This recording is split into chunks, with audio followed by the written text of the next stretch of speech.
Good morning, good afternoon, good evening. Welcome to another episode of Voices for Excellence. I am your host, Dr. Michael Connor, CEO and founder of the Agile Evolutionary Group, co-founder of AEG Systems, and of course, the proud host of VFE. And today's guest, it's been 3 years in the making.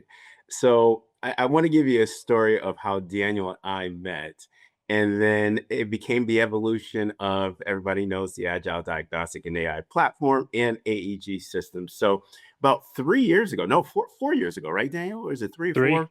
It's only Three. three. Time flies, man. So 3 years ago, this is classic, and I'll tell you, I would say it was a blessing in disguise that God had us meet, and then two, just a little luck. So just like the New York Knicks in Game 4, but we were at EdTech Week and I saw the line. And at first, I wasn't going to wait. So I said, okay. So I left the site that we were at and I was just about to hit for Uber and just about to hit my Uber. And then literally, I saw the lunch place that I wanted to go to was in Midtown. And the Uber ride, no lie, and everybody could laugh. It was about $50. No lie, $50. And I was like, you know what? I am not going to pay $50 just to get down and then to get back, probably within 90 minutes or so. So I said, I'll tough it out and I'll wait in line. So I went back upstairs. And as I went back upstairs, the line was going around for lunch, was going around the corner. And I got in line, and guess who was in front of me? Mr. Daniel Crook. So everybody knows how I am. And I just said, hey, we got a long line. We might as well talk, get to know each other. And that's where Daniel and I started to talk. And then Daniel started to unpack his expertise and and a concept and an idea that I had in my head, floating in my head. I'm like, oh my God, this guy can potentially do it. So I said, hey, Daniel, I really have this crazy idea of developing AI around change management and continuous improvement with my research. Could you do it? And without hesitation, Daniel said yes. Now, because of the success, he was at that early startup point. Because of his natural progression and success that within School Harbor, what we're going to talk about, if I was about 3 years later, the answer would be absolutely no. Three But months. 3 months. Well, I think you're leaving out the point that any software engineer listening will chuckle about, which is the classic trope of, hey, I've got an idea. You're a software engineer. Let's go in on it. You build it. I'll be the CEO. And that morning before EdTech Week, I had just started my business, and I told myself, okay, the business is very early, don't have a lot of opportunities in my pipeline, so I'm going to say yes to everything. And so when and I had no idea who you were, Doctor. I didn't realize I was talking to the Michael Connor. I mean, you seemed smart right away. I mean, there was an immediate trust. I'd be underselling the conversation if I just said yes to a complete stranger. But yeah, that's definitely not how things are done now. But very grateful that we bumped into each other in that lunch line. yeah, and that's why I say I'm blessed and very lucky with that, right? And then 3 years later, Daniel has just been an absolutely amazing partner to me. We have come up with the concept where now we have the Agile Diagnostic and AI platform that's being level set across the country. We have some really new, pretty cool partnerships that are on the horizon for the 26-27 academic year. But that is just a small slither of what Daniel has accomplished within the education ecosystem. He has one of the most successful edtech companies in School Harbor, where this is how you know you're successful when you matriculate out of being the CEO to just only a board member. Okay, so I think that right there is a mic drop stuff. And then also he advises edtech companies and early startups and founders across the country. The guy is busy. I think it's harder to get in touch with Daniel than Barack Obama, but it is an absolute honor to have my friend, my co-founder, my partner in crime in this education vertical, Mr. Daniel Crook, who is the founder of School Harbor. and also the co-founder of AEG Systems, and then is involved in a myriad of different edtech focuses across the country. So I'm Daniel, I'm probably understating what your accomplishments are now, what you're doing now, but it is absolutely an honor to have you on Voices for Excellence. No, and thanks for having me. I know we've been talking about doing this for a while, and I would say that you're more difficult to reach than I am in terms of your schedule. And so between our schedules, it's really great we found this time. Absolutely. Daniel, great to have you on. And Daniel, I want to jump right into this because, if I've known you for 3 years, we've talked a lot. We've seen each other a lot over the course of 3 years. You, your wonderful wife, Letty, who is probably one of the best UX designers in the country, and then also with your school Harvard team as well. But Daniel, as a successful ed tech company founder, co-founder of AEG Systems with that crazy guy, Dr. Michael Connor, and a strategic advisor to many, Daniel, you're such an influencer in a variety of different verticals. But for those that don't know Mr. Daniel Crook, and I'm very interested too in this, what song describes your leadership signature in the ecosystem?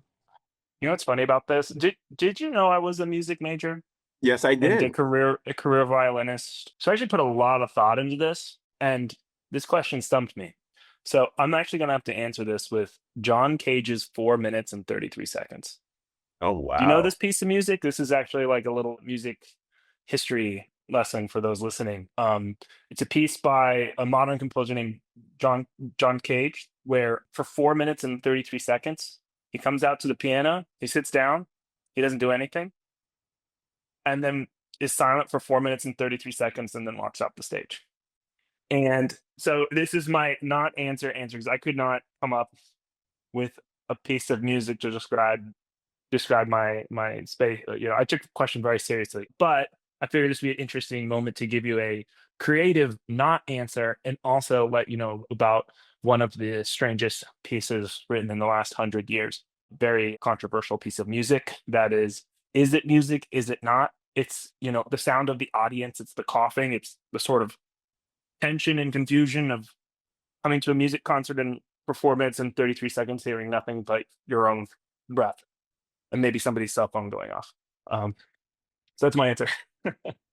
So, Daniel, I find that compelling, right? Because when I put now, because I always like to tie this back into education, and 40, John Cage's 4 minutes and 33 seconds.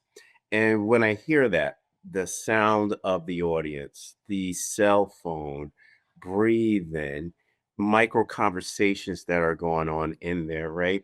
When I think about that context in itself, have we truly, as educational leaders, as advisors, as ed tech CEOs, have we really truly have that silent landscape understanding of who we're serving, right? I mean, there could be a variety of different perspectives that you can take on this, but really just, understanding uh, who's in that landscape, understanding our students, knowing them, just watching them, but also too, if you think about that, from an audience perspective, looking at John Cage to sit there for 4 minutes and 33 seconds, I think about leadership presence, right? Where now you are establishing that presence where that is the art of music. That is where now that presence, even though it's silence, there's so much. There's music from a variety and a diversity of different facets that are going on simultaneously. Daniel, I knew that you were going to identify something that is much of an outlier, but brings such of a deep meaning when it comes to your leadership signature. And you're right about that because Daniel, your presence is felt in the vertical within the ecosystem. And Daniel, you do not say much. I can tell you that. But it's impactful though. I think it's about I think it's interesting how I think you've captured a lot of how that piece is like interpreted, which is the stage and the audience, even just from like percentage of the total volume of space in a theater, like I think John Cage is showing everyone that their presence is part of the performance. I mean, think Mm. about like a bizarre, so like a triangle solo, that was like the audience solo. right? The audience gets to sort of be the sounds. Yeah, so that's my answer. If I come up with something like, you know, Oh, wow. And that has a little bit more sound, I'll let you know.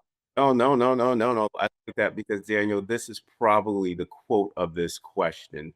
Their presence is a part of the performance. And when I think about the ecosystem and the various verticals that are integrated and interface with one another, that makes education in totality, everybody's presence is a part of the performance, which the performance is obviously impacting the lives of our constituents. But Daniel, School Harbor, right? 3 years ago, wow. I mean, just congratulations on your transition now to just being a part of the board and a founder of School Harbor.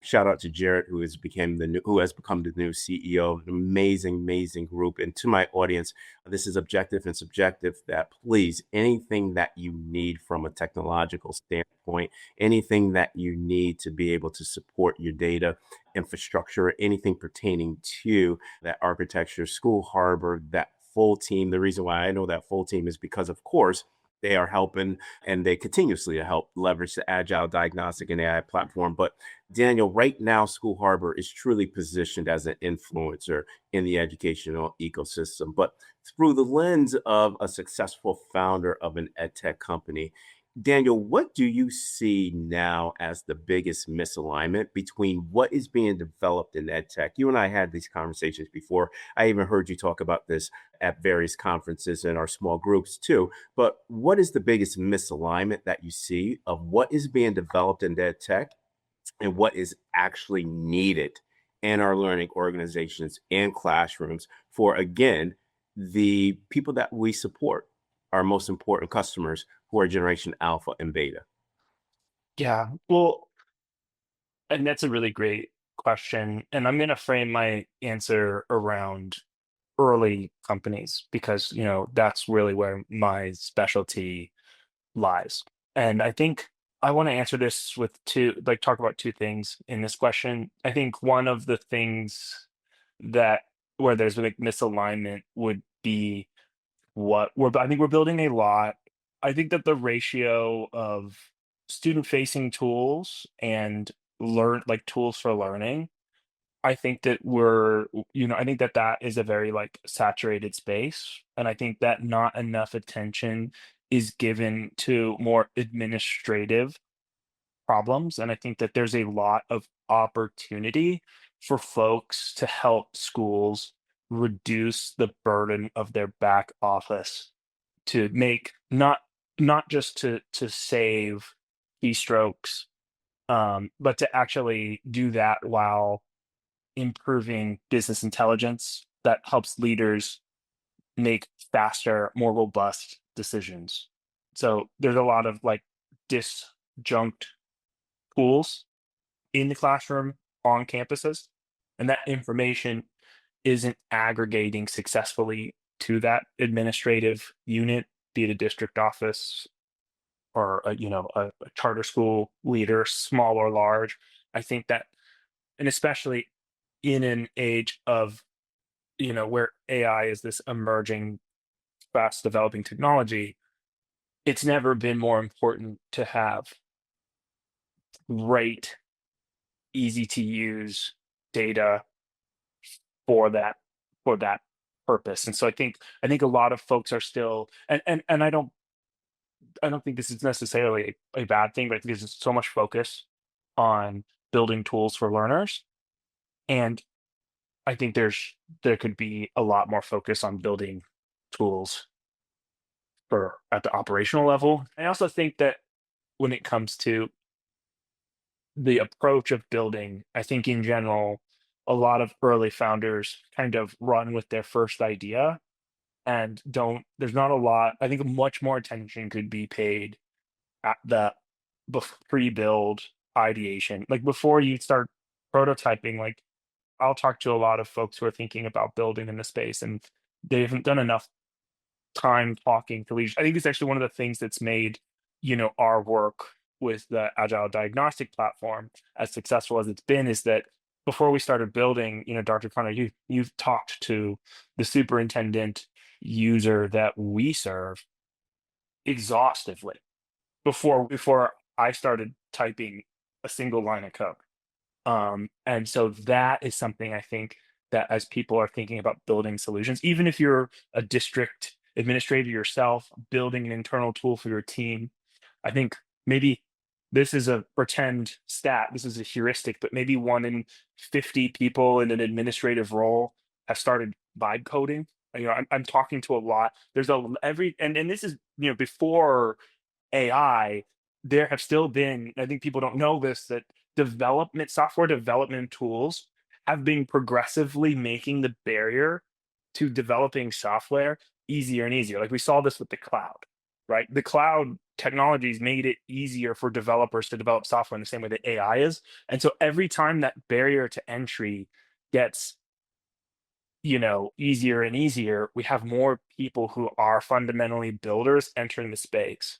And so I've been spending a lot of time talking to folks who are, you know, are business leaders and experts who are now like, hey, I just spent the last 90 hours on Lovable or Replit and I'm enjoying this building. Um, and so I think there's a lot of opportunity before you start building, like even if you're building in that way in your district with those tools, to still as much as an expert as you are, to still have those conversations with the people who you expect to be using your application. I think that will solve it. That will save people a lot of time, effort, money, and could be the difference between building a successful company and going down a direction that won't serve you as a early builder or early entrepreneur. Yeah, I think that's the 101 in what you stated, Daniel, because 1A, thank you for acknowledging that. And I think because of the many conversations you've had with leaders across the country, you and I in our intimate conversations, is that you see this oversaturation of specific tools at the classroom level. But I always say, how do we now create that alignment or that equilibrium of this oversaturation of classroom tools, but how do we now have leaders to be able to utilize specific tools that can be in alignment with what is being implemented at the classroom level, improving business intelligence? I think that, Daniel, when you stated that, that has to be a rooted principle within any learning organization or within any executive leader that is in the education ecosystem, where I don't think, Daniel, and I don't know the percentile of it or the percentage of it, but I don't think enough business intelligence with regards to variety of different data sets and really creating those specific implications via through their BI application within their districts is not happening enough. And then, also too, I always say that there's these structural gaps. One, and we can allude on this question, is that A, because of how our technological and information infrastructures are built, and there's immense silos between whether it be dashboards or even sometimes in management systems, do we even have the internal systems to have high level, high quality EI that goes on in in the schools as well? So I think that for early entrepreneurs and early ed tech founders, this is this go please go back to this question or to Daniel's answer, because I think that now if you're really trying to look for and solve administrative problems and issues, I think that's where now we can start alleviating that oversaturation that Daniel's talking about.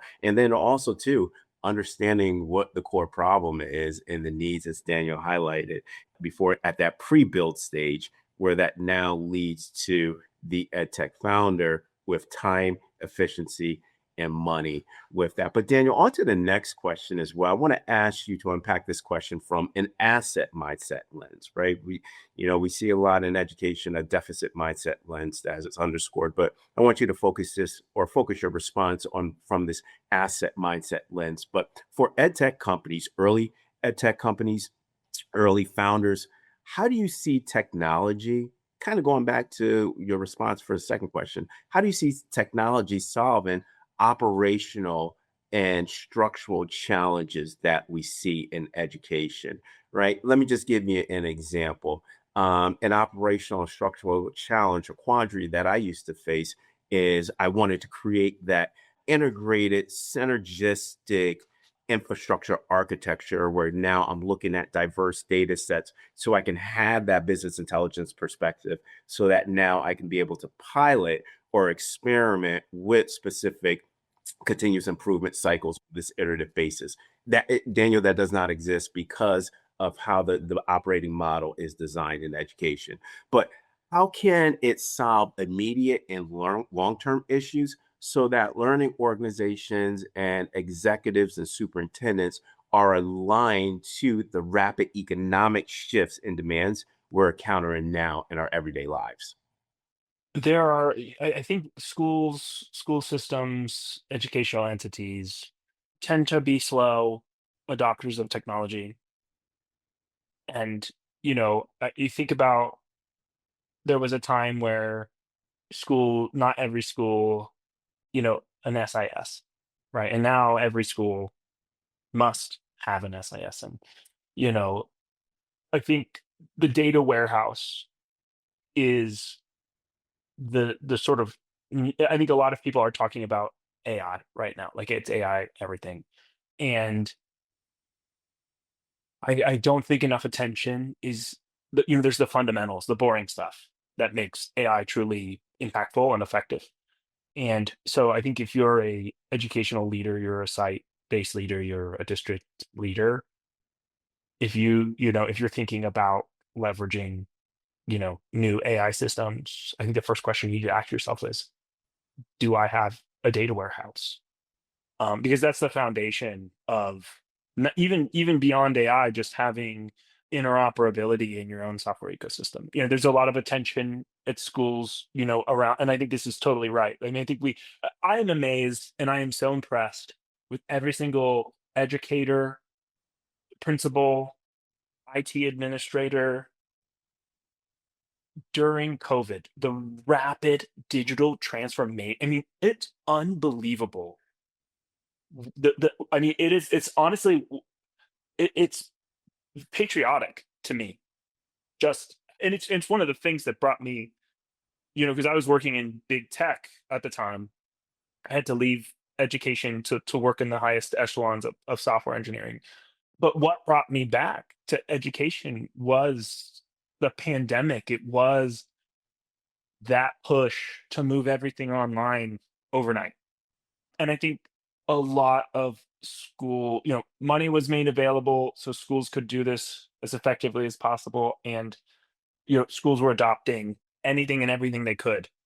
And now we've done a lot of work with schools in trying to go, okay, what are you paying? It's kind of like when your Netflix subscriptions and your streaming services that you've got too many of them to even watch, and you go backwards and say, okay, you prune your own personal subscriptions. I think if schools aren't doing that, they should be, and they are, right? Going, okay, are we really, they're assessing whether or not they're really using them. They're looking at the efficacy, and we've done a lot of work there. But the next step of that is the interoperability between those tools. There's definitely some vendor and provider accountability. The software providers need to make their tools more interoperable. But I also think, and we don't talk about this, and I say this with all due respect, that school systems have a bit more responsibility for making their data more actionable as well. So I think that it's very inexcusable on the vendor side to have limited interoperability. But I think that as we get further into this digital age that we're in, it's no longer a one-sided vendors must make this interoperable. I think school leaders, especially on the IT side, are becoming part of and the tool, AI tools are making this more possible for people who are highly technical. Maybe they didn't learn code. I'm thinking about like the network administrator and there's no, 5 years ago, a network administrator, writing and connecting software systems wasn't always a guarantee. But I think now, as systems become more interoperable, and these folks have access to more knowledge and even, agentic flows through code. I think, you know, developing that internal software ecosystem, it should revolve around a data warehouse. And so for schools that, have more than a few thousand students, and even for schools that don't, if you don't have a data warehouse, I think it's imperative, because I think there's going to be a rush. Like once truly agentic AGI becomes more available, more developed, you don't want to be caught without the infrastructure you need to support that future. Well stated. To my audience, Daniel, we use this Voices for Excellence as a professional learning tool, asynchronous, that's focused on pedagogy, self-directed learning, right? Obviously, the adult learning sciences of that. And to my audience, this is an answer that I want you to play back, because Daniel stated this word 8 times, and to me, it is an educational imperative in education as we are in this AC 2035 state. And Daniel, of course, you know about the AC stage of education, now moving to AC 2035. The word to my audience that Daniel stated is interoperability. And Daniel, I didn't learn about the processes of interoperability or what the definition of interoperability was until I went to my business analytics program and went through that trajectory. And this was in the BC stage of education. This was before COVID.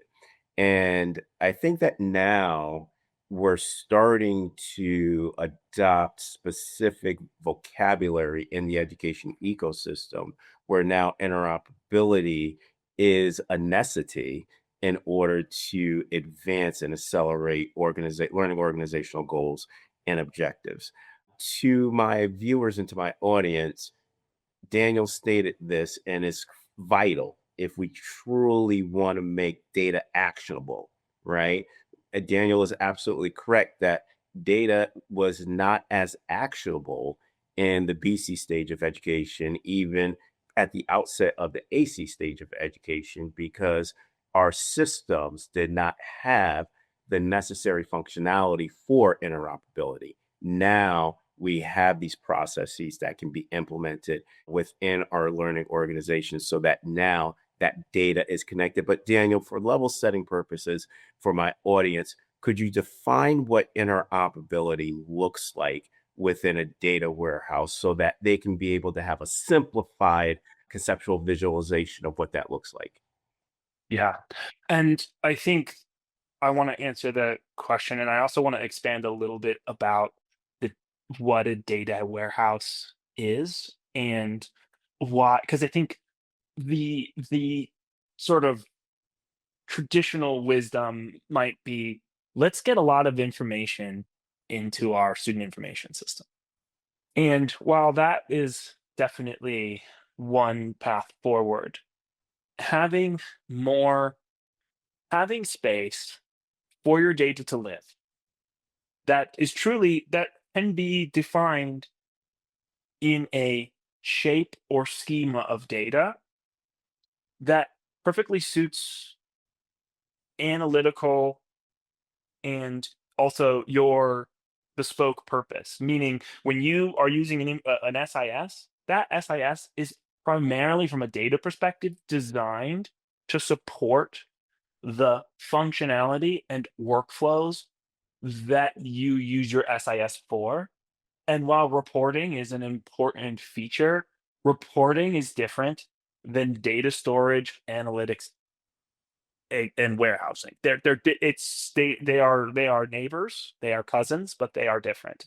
And I'm glad you're defining this, Daniel, because yeah, 101 that you're unpacking, there is a lot of unfamiliarity with this because, again, executive leaders, superintendents, CEOs, CAOs, they do not really get to the depth and breadth of what you're describing.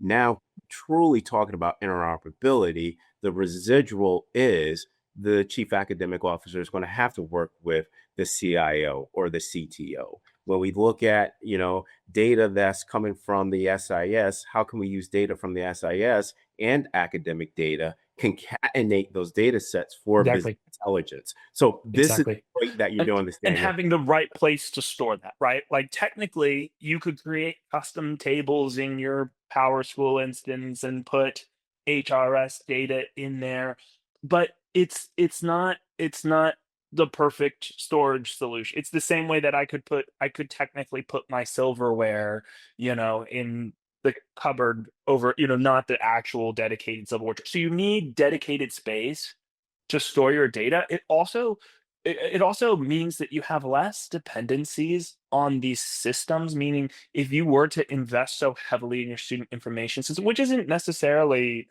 the worst place to put your investment, if you ever wanted to change, make an adjustment, you risk that all that work that's gone into that customization, where if you have a dedicated space, we're at a point now where having a dedicated space for your data that is agnostic of the systems you use, that's becoming more, that became a nice to have, it was a nice to have, and it's becoming more and more of a necessity. And so that's becoming very, very critical. And it enables you to do so much more with your data, and you're not limited to the bounds of the systems that you work with every day. And it's not tied to, like, your operational systems. Their primary purpose should be operations, and your analytics system, its primary purpose should be analytics, data retention, and storage. I think in the next 5 years or decade, I think it would feel really silly if a front office didn't have a copier. I think that it will be just as silly to not have a data warehouse. I think, and for the schools that I work with where we've implemented data warehouses, it is at that level of, if a front office didn't have a copier, they would be in trouble. And I think in the same vein, for schools that have, you know implemented those tools, they're finding that same level. It's remarkable. And from a cost savings perspective, I mean, some of the work I'm very proud of that I did some years ago, working with a school system that had two data analysts, that a good chunk of their work was exporting data from different systems, getting them into spreadsheets, running fragile macros, and getting data to the leadership team. We implemented a data warehouse and an ETL pipeline, which was enabled by interoperability of those systems. That interoperability meaning the ability to grab data outside of a system's workflow. So, like from an API or a data export. So we automated a lot of that work together and upskilled those analysts so they were able to support that automation instead of the manual work they were doing. The long story short is that the process not only got more real time and more accurate, but then it freed up 80 hours of technical time from these folks every week. And that enabled them to build a suite of over 100. They got to work directly with their district leaders to then say, what do you want to know right now? And then start developing exactly that, like region specific, school system specific reporting, because they weren't spending their time doing what the data warehouse could do. And when you have that data warehouse, the data is stored in a way where you don't have to check it every time, because it's automatic. It is in a stable stored state. And so now this team was able to focus their time on moving the needle, for not maintaining the status quo, but moving that needle forward. And it was very it the work was, it was very productive for that team. It's very cost saving for that team, and it improved their operational excellence. Absolutely. Daniel, where were you when I was a leader? Because A, you're eliminating fragmentation. B, you're creating what I like to say shared operational efficiencies and efficacy. You're defining what efficacy look like from that context. And then the data becomes real time, that's automated.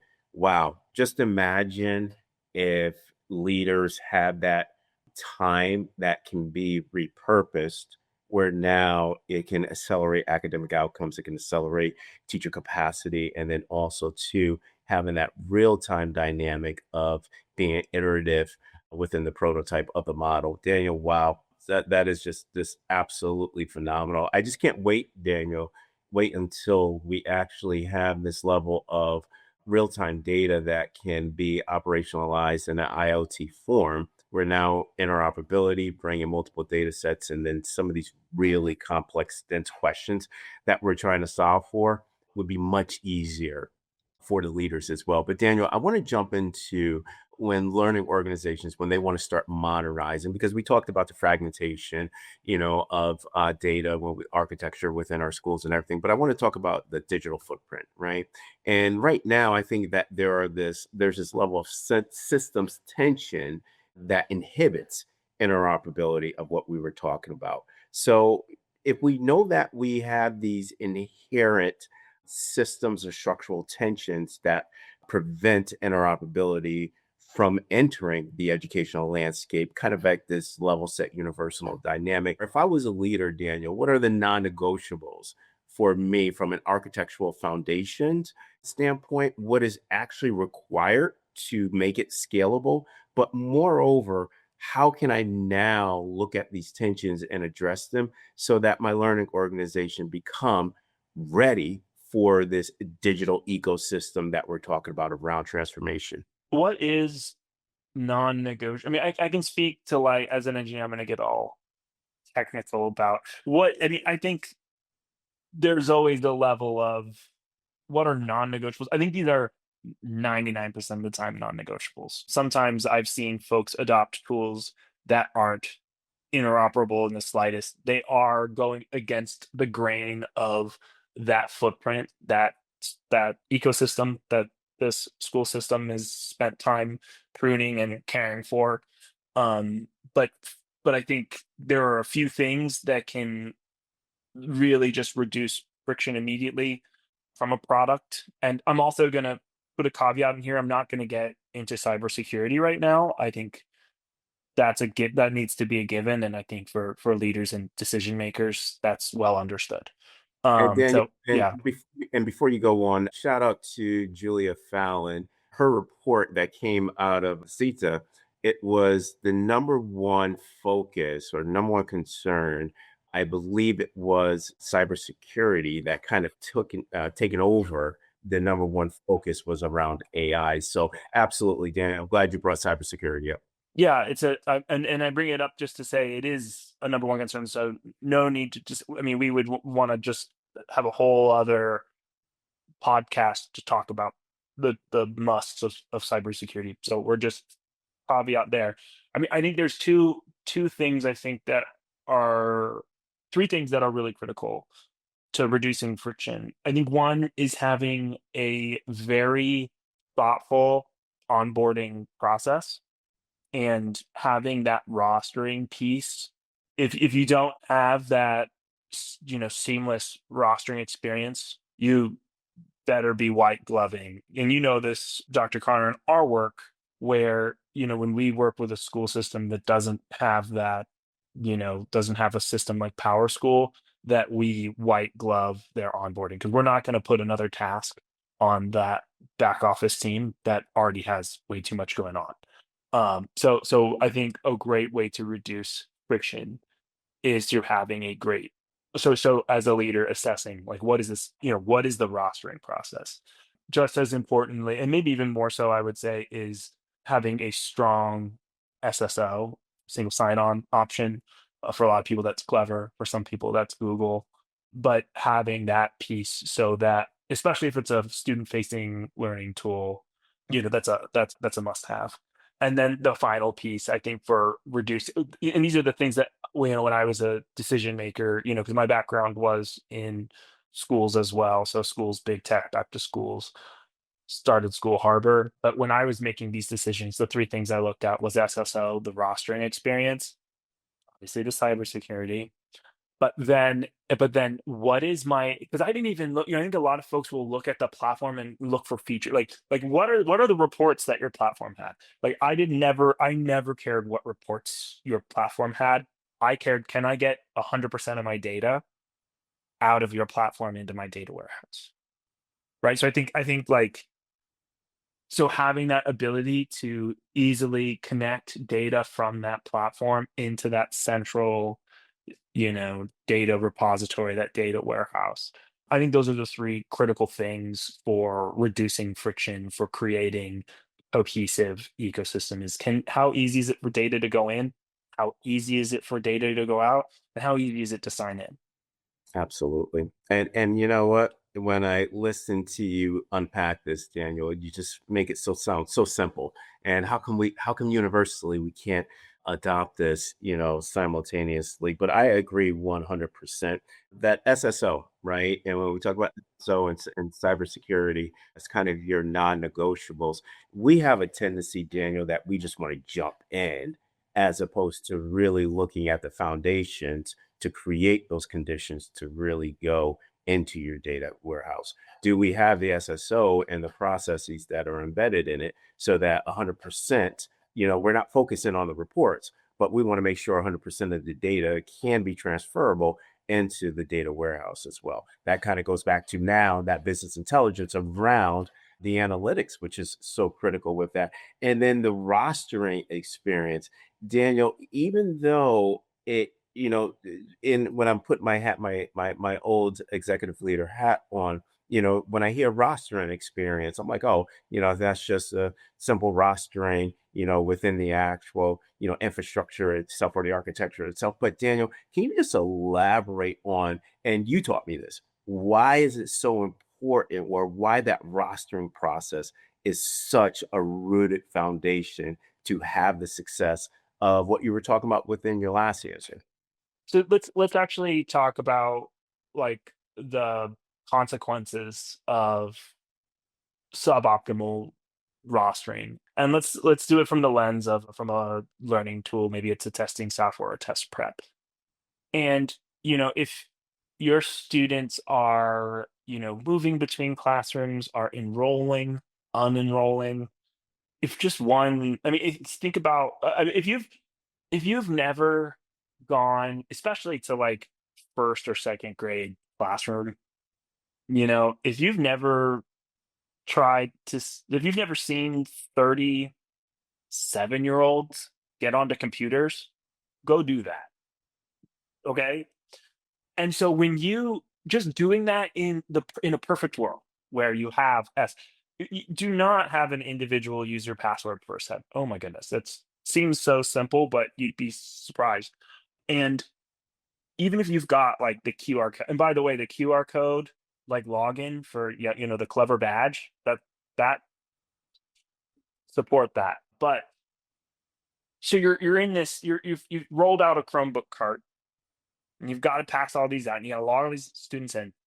And if your roster's not right, because it's already challenging and chaotic, and the educator's not thinking, oh, this isn't working because this student's account doesn't exist because the rostering failed, or the rostering is updated by hand, and then and you don't want your user story to be, oh, well, that teacher can just go log into my platform and then add that student to their classroom.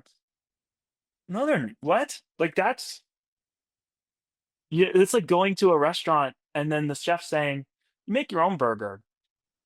They can just make their own. If I don't have a patty, they can just make their own, and that's good, right? I mean, you really do need to reduce that friction as much as possible, and you can do that through regularly updated and it doesn't need to be to the second roster. I mean, even just a daily refresh is more than sufficient.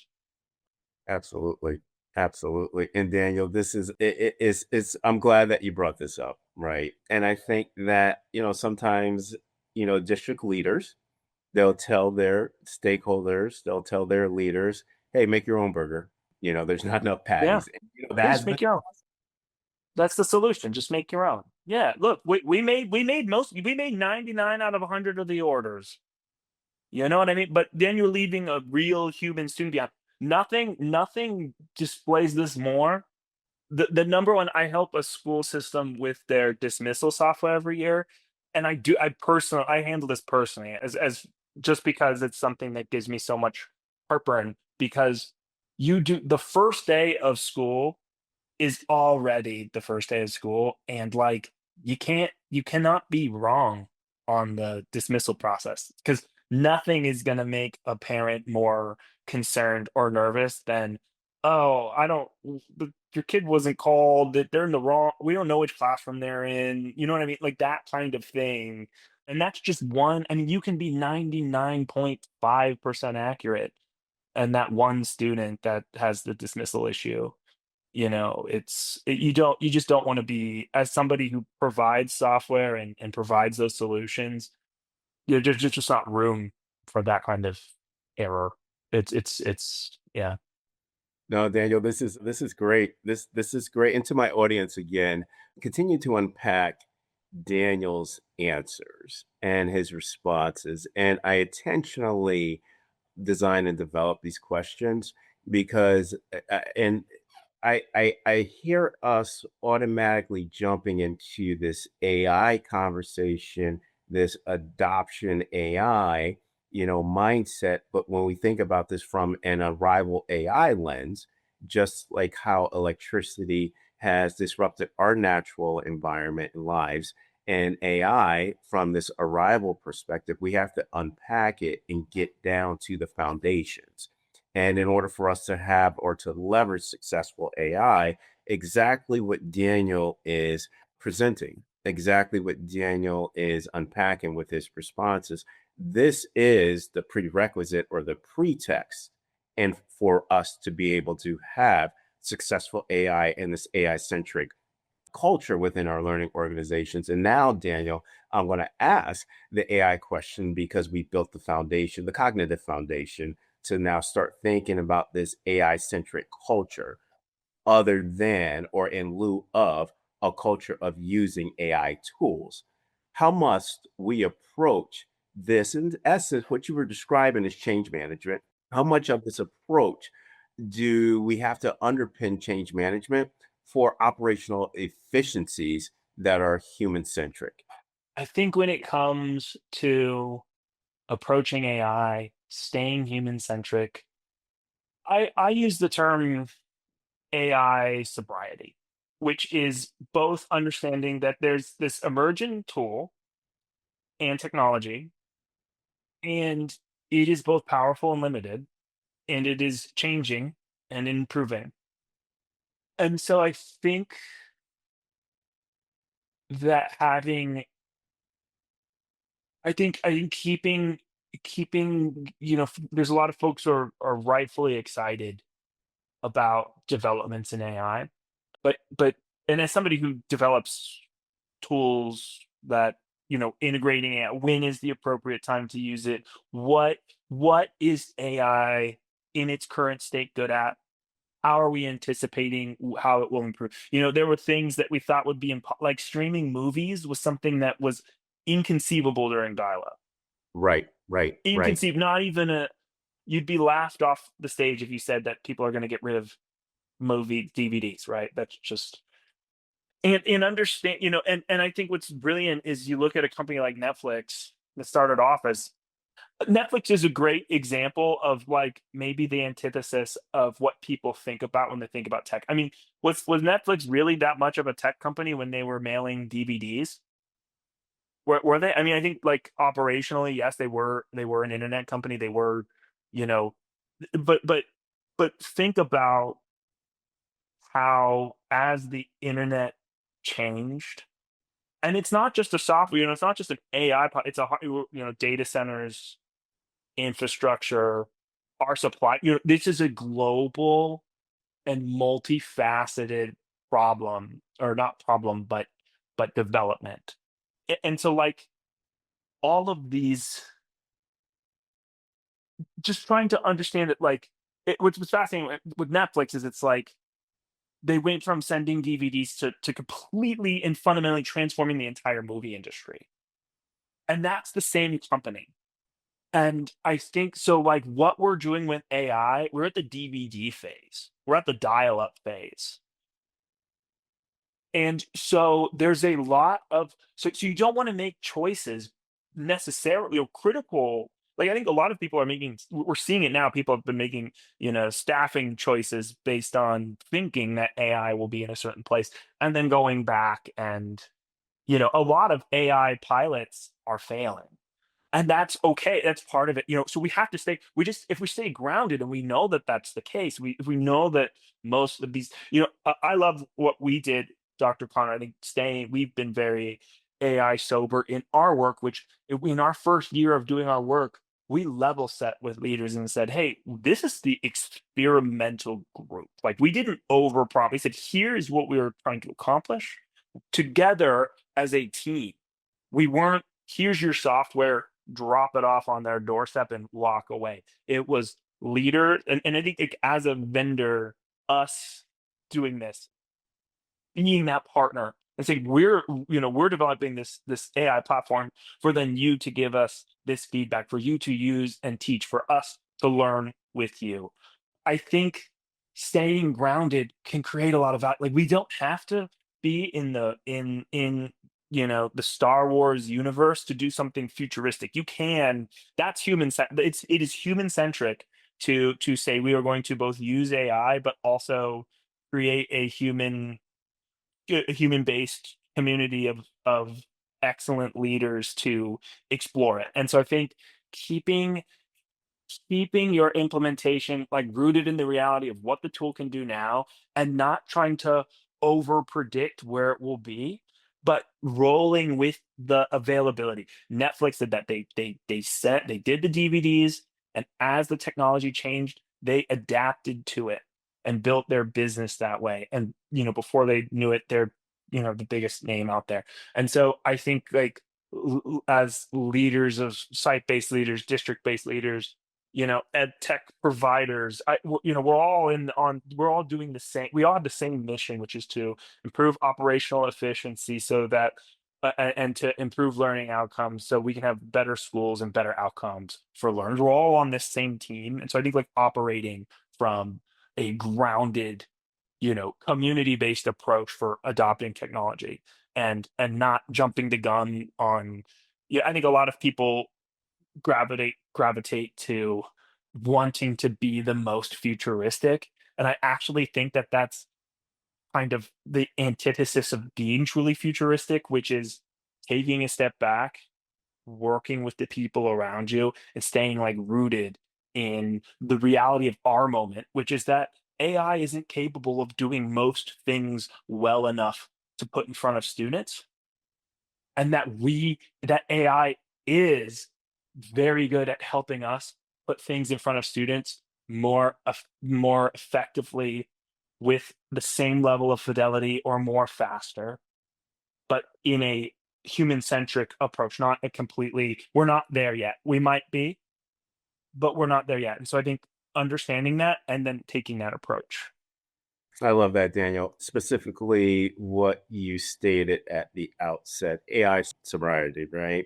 And we absolutely did that approach. I thought it was very intentional via the experimental group, with the Agile platform. But what I love the example that you provided with next Netflix, because as you were talking about Netflix, right, and basically how they shifted their operating model, it went back. I go back to one of my professors that I had. Shout out to Professor Michael Tushman. He wrote the book Lead and Disrupt, and he talks about exploitation and exploration. It's kind of like it was his theory that we have to be able to exploit specific elements and dimensions within, let's just say that right now, within our business model. And we have to continuously explore for what that next level of innovation, but with a level of sobriety, right? Now we're going to use the example with that within that process. And again, Daniel, one thing I will always remember, right? And this was when we started our journey with the Agile platform. You said, continue to, or always look at this from an MVP state, and we're going to be in this continuous MVP state, with regards to our platform. Really emulates the process that Netflix took from its evolution to now. with that. But again, Daniel, you have some of the best analogies across this country, and I'm going to nominate you to be the educator analogy of the year for that. But Daniel, last question, and I don't know if I can do this because I've known you for 3 years, know you very well, and to limit you to 3 words is going to be very, very hard. And I think there's only probably, one other person in your life that can limit you to 3 words. And yes, it is my great friend, Daniel's wife, Letty. But Daniel, what 3 words do you want today's audience to leave our podcast with regarding edtech companies and school leaders collaborating intentionally, keyword intentionally, to build school and data infrastructures so that learning organizations are AC 2035 ready? I mean, these are like, so I'm going to say 3 words, just like word, word, word. To my audience, yes, that's a technical Daniel's mind is, yeah, 3 words, Daniel. Okay. Well, we said it 8 times or more now. So let's definitely say interoperability. Let's use the word. Can I use like a foundational infrastructure slash data warehouse? Am I Foundational. pushing the limit? Data warehouse. Maybe I'll just say that. Okay, data warehouse. Yep. And don't forget to listen to John Cage's 4 minutes and 33 seconds. So I'll say John Cage. John Cage.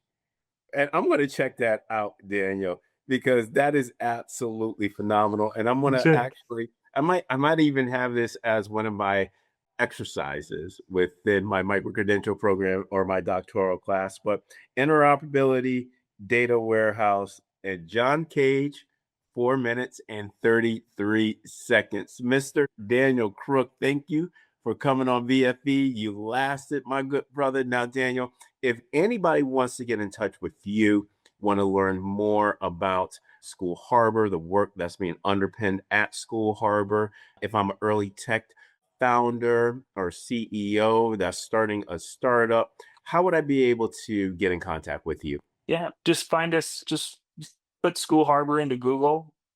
I'm on LinkedIn, so I'm always happy to take a call anytime. You know, so if there's anything I can ever be helpful with, always happy to have a conversation. So yeah, find us at schoolharbor.com. Reach out to me on LinkedIn. Absolutely. Thank you, Daniel. And again, a lot of my audience, they do reach out. So expect some emails, expect some calls or inquiries to School Harbor. But again, Daniel, A, I want to thank you for coming on VFE, but also B, for being such a strategic partner, for being such a good co-founder partner to me as we continue to try to change the landscape of education. And again, to my audience, please reach out to Daniel. Please reach out to School Harbor. School Harbor is, like I said, and I'm saying this objectively and subjectively, one of the best in the country. So, Daniel Crook, you made it through, my friend. Thank you. Yeah, and thank you, and right back at you when it comes to the partnership. Absolutely. And on that note, onward and upward, everybody. Have a great evening.